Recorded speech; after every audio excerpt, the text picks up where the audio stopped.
Praise the lord. ఈరోజు దేవుని యొక్క వాగ్దానాన్ని ప్రభు మీకు ఇస్తూ ఉన్నాడు. రోమపత్రిక 8వ అధ్యాయం 32వ వాక్యం. ఏమిటి వాక్యం అనుకుంటున్నారా? చూడండి. తన సొంత కుమారుని అనుగ్రహించుటకు వెనుక తీయక మన అందరి కొరకు ఆయనను అప్పగించిన వాడు ఆయనతో పాటు సమస్తమును మనకెందుకు అనుగ్రహింపడు? ఇది ఇక్కడ ఉన్న మాట. ఈరోజు మీలో చాలామంది చదువుకున్న పిల్లలు ఉన్నారు. అనేకమైనటువంటి ఒడిదుడుకుల మధ్య ఇబ్బంది పడుతూ ఉన్నారు.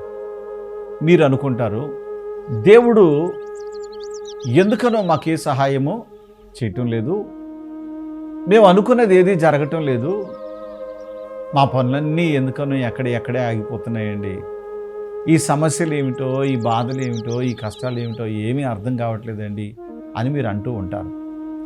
ప్రభు ఏమంటున్నాడనంటే, మీరు అట్లా అనుకోవద్దు, నేను మీకు తోడై ఉన్నా, మీ తల్లి తండ్రి మిమ్మల్ని విడిచినా నేను విడిచిపెట్టను అని మాట్లాడిన ప్రభు అంటున్నారు. చాలా జాగ్రత్తగా వినండి. తండ్రి అయిన దేవుడంట మీకోసం తన సొంత కుమారుని అనుగ్రహించడానికి వెనక్కి తీయలేదంట.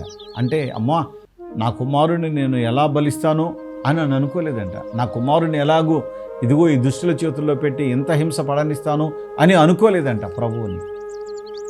అలా అనుకోకుండా యేసు ప్రభు వారిని మీ నిమిత్తం ప్రత్యేకించి ఈ మాటలు వింటున్న మీకోసం యేసు ప్రభు వారిని ఈ భూమి మీదకు పంపిస్తే ప్రభువారు మీకోసం ఏం చేశారనంటే, ఆ కొరడా దెబ్బలు తిన్నాడు, ఆ సిలువ భారాన్ని మోశాడు, ఆ భయానకమైన అవమానాలను అనుభవించాడు, అతి క్రూరమైన సిలువ వేయబడ్డాడు, వేలాడుతూనే విలవిలలాడుతూ ప్రేమ చూపుతూ చనిపోయారు.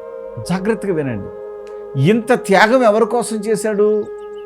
మీకోసమే చేశాడు, నా కోసం చేశాడు, మనందరి కోసం చేశాడు. మరి ఇప్పుడు ఏం అర్థం చేసుకోవాలి? యేసు ప్రభు వారు, మీరు ఆలోచించండి, మీరు అనుకోండి, ఇట్లా నా కోసం ఇంత త్యాగం చేసిన యేసయ్య ఇంకా నాకు ఏమి ఇవ్వకుండా ఉంటాడు అనేది మీరు ఆలోచన చేస్తే, ఇదిగో అదే ఇక్కడ వ్రాయబడి ఉంది. తండ్రి అయిన దేవుడు తన సొంత కుమారుని అనుగ్రహించుటకు వెనుక తీయలేదు గనుక ఆయనతో పాటు సమస్తమును ఎందుకు అనుగ్రహించాడు అని వ్రాయబడి ఉంది. సమస్తము అంటే నీ బ్రతుకులో కావలసిన ప్రతి ఆశీర్వాదం, నీ శరీరానికి కావలసిన సమస్త ఆరోగ్యం, మీ కుటుంబానికి కావలసిన పరిపూర్ణమైన దీవెనలు అన్నీ దేవుడు ఇస్తాడంట. హల్లెలూయా. అన్నీ ఇచ్చేస్తాడు. ఒక్కటి కూడా మీకు కొదువై ఉండదు. ఒకవేళ ఈ రోజున మీరు ఇంకా అవి పొందలేదేమో, కానీ రాబో రోజుల్లో మీరు మేలు పొందబోతున్నారు. ఆమేన్ చెప్తాం గట్టిగా. నమ్ముతున్నారా? రాబోయే రోజుల్లో నేను మేలు పొందుతాను పాస్టర్ గారు అని మీరు నమ్మితే కనులు మూయండి, మీకోసం చిన్న ప్రార్థన చేస్తాను. పరిశుద్ధుడా, ప్రేమగల తండ్రి, మీకు వందనాలు. అవును ప్రభువా, నాయనా, నీ బిడ్డలమైన మా అందరి కోసం మీ ఏకైక కుమారుణ్ణి ఈ లోకంలో బలిగా అర్పించారు. అంతకన్నా గొప్పదేముంది ప్రభువా? ఇంకా యేసయ్య ప్రాణం కన్నా గొప్పదేముంది? యేసయ్య ప్రాణమే మా కోసం పెట్టేశావు తండ్రి. ఇక ఈ భూమి మీద సర్వ సంపదలు, సకల ఆశీర్వాదములు ఏది ఇవ్వకుండా ఉండరు గనుక మీకే వందనాలు తెలియజేస్తున్నాను. ఈరోజు ఈ యొక్క వాగ్దానాన్ని స్వీకరిస్తున్న ప్రతి బిడ్డను మీరు ఆశీర్వదించి ఈ కుటుంబాలలో నా తండ్రి నాయన వివాహం జరగాలని అనుకుంటున్న ఇండ్లలో వివాహం జరిపించండి. ఉద్యోగం కొరకు ఎదురు చూస్తున్న వారికి ఉద్యోగ విషయంలో సహాయం చేయండి. వ్యాపారాలలో రాబడిని దయచేయండి.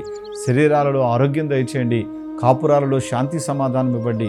చెరువులలో కానీ, పొలములలో కానీ, వాహనాలలో కానీ, చేతి పనుల్లో కానివ్వండి, రెక్కల కష్టంలో కానివ్వండి, గొప్ప దీవెనలు బిడ్డలకు దయచేయమని యేసు నామమున అడుగుచున్నాను తండ్రి. ఆమేన్. షలోమ్. దేవుడు ఈరోజు వాగ్దానంతో మిమ్మల్ని నిశ్చయముగా ఆశీర్వదించును గాక. ఆమేన్. వీరి యొక్క కుమార్తె 18 సంవత్సరాల వయసున్న యవనస్తురాలైనటువంటి ఆ బిడ్డకి బాగా హెడేక్ వస్తుందట. హాస్పిటల్కి తీసుకుని వెళ్ళి చూపిస్తే రేడియేషన్ వల్ల ఇలా జరుగుతూ ఉంది, దానివల్ల ఈ బిడ్డకి చాలా సమస్య అవుతుంది అని చెప్పేసి వైద్యులు చెప్పారంట. ఆమె పరిస్థితి కూడా దాదాపుగా కోమాలోకి వెళ్ళిపోయేటువంటి పరిస్థితిలోకి వెళ్ళిందట. అట్లాంటి పరిస్థితుల్లో ఈ సహోదరి దైవజనులు క్రీస్తు రాయబారి గారికి ఆ విషయాన్ని తెలియపరిచి, ఇదిగో ఈ గుంటూరులో జరుగుతున్న పరిశుద్ధాత్మ అభిషేకాంజూర పండుగలో పాల్గొని తన కుమార్తె విషయమై దైవజనులకు చెప్పి ప్రార్థన చేయించుకుని తైలం పట్టుకుని వెళ్ళి వాడడం జరిగింది విశ్వాసంతో. తన కుమార్తె విషయంలో ఎదురైనటువంటి ఆ యొక్క పెను ప్రమాదం నుంచి దేవుడు తప్పించి ఆ యొక్క తలను బాధిస్తూ ఉన్నటువంటి తలనొప్పి ఏదైతే ఉందో, రేడియేషన్ వల్ల వచ్చినటువంటి ఆ బాధ ఏదైతే ఉందో అదంతా కూడా దేవుడు నివారణ చేసి ఈ రోజున పూర్తి ఆరోగ్యంగా తాను ఉండడానికి దేవుడు సహాయం చేశాడు. దేవునికి స్తోత్రములు చెల్లిద్దాం. హల్లెలూయా. పరిశుద్ధాత్మ అభిషేక అంజూర పండుగ జరుగు స్థలముల వివరములు. మాచర్లలో జూలై 15వ తేదీ బుధవారం ఉదయం 8 గంటల నుండి జరుగును. స్థలం మానుకొండ కళ్యాణ మండపం, మున్సిపల్ ఆఫీస్ దగ్గర, మాచర్ల, పల్నాడు జిల్లా. గుంటూరులో జూలై 19వ తేదీ ఆదివారం మధ్యాహ్నం 3 గంటల నుండి జరుగును. స్థలం LEM high school ground, lodge centre, Brodipet, Guntur. తాడేపల్లిగూడెంలో జూలై 20వ తేదీ సోమవారం ఉదయం 8 గంటల నుండి జరుగును. స్థలం Renuka function hall, flyover bridge ఎదురుగా, కొండయ్య చెరువు రోడ్, కడగట్ల, తాడేపల్లిగూడెం. ముఖ్య గమనిక: ఆదోనిలో 16వ తేదీ జరగవలసిన అంజూర పండుగ 20వ తేదీ మార్చటం అయినది. ఆదోనిలో జూలై 20వ తేదీ సోమవారం ఉదయం 8 గంటల నుండి జరుగును. స్థలం international function hall, 2 town police station ప్రక్క రోడ్, SKD కాలనీ, ఆదోని.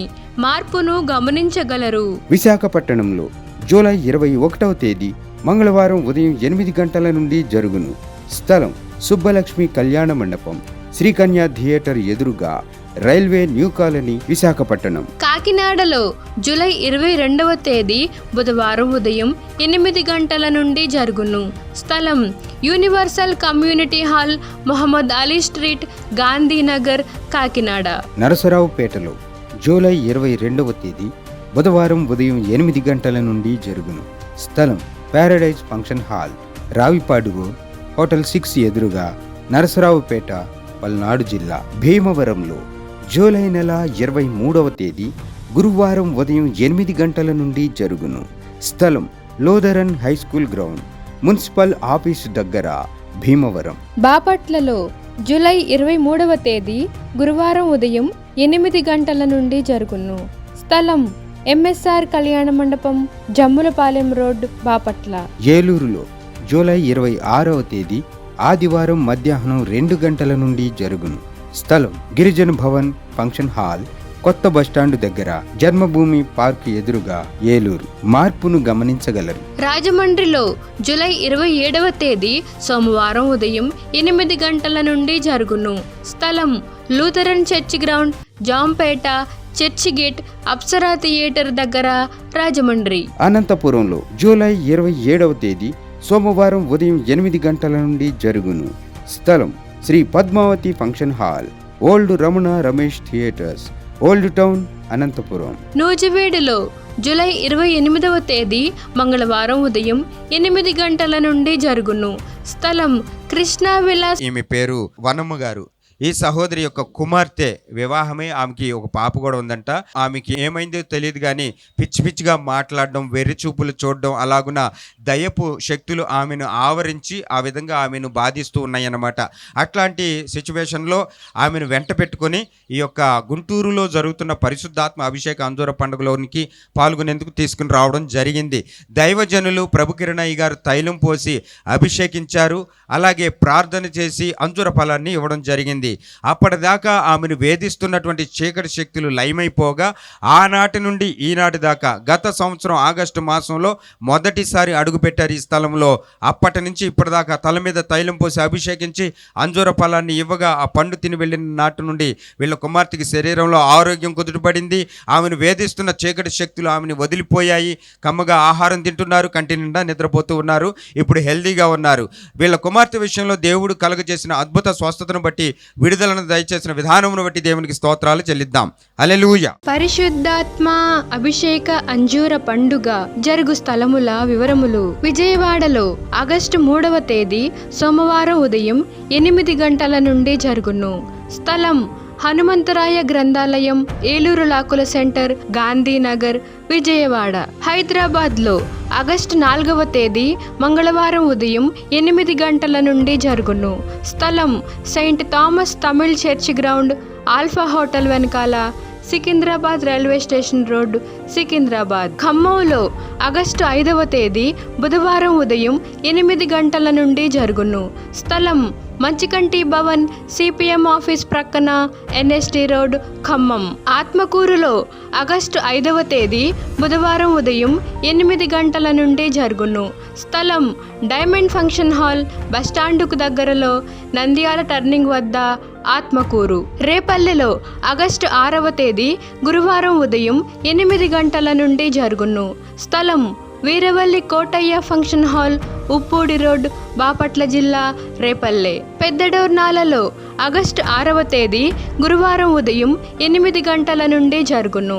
స్థలం కల్వరి స్వస్థతశాల, పోస్టాఫీస్ వెనుక, కర్నూలు రోడ్డు, పెద్దడోర్నాల. నడికుడిలో ఆగస్టు 7వ తేదీ శుక్రవారం ఉదయం 8 గంటల నుండి జరుగును. స్థలం యెరూషలేము స్వస్థతశాల, దాచేపల్లి మండలం, మిర్చి యార్డు దగ్గర, నడికుడి, పల్నాడు జిల్లా. అడ్డాడలో ఆగస్టు 9వ తేదీ ఆదివారం ఉదయం 9 గంటల నుండి జరుగును. స్థలం సిలువ మిషన్ స్వస్థతశాల, గుడివాడ పామర్రు మధ్యలో, అడ్డాడ. ఒంగోలులో ఆగస్టు 10వ తేదీ సోమవారం ఉదయం 8 గంటల నుండి జరుగును.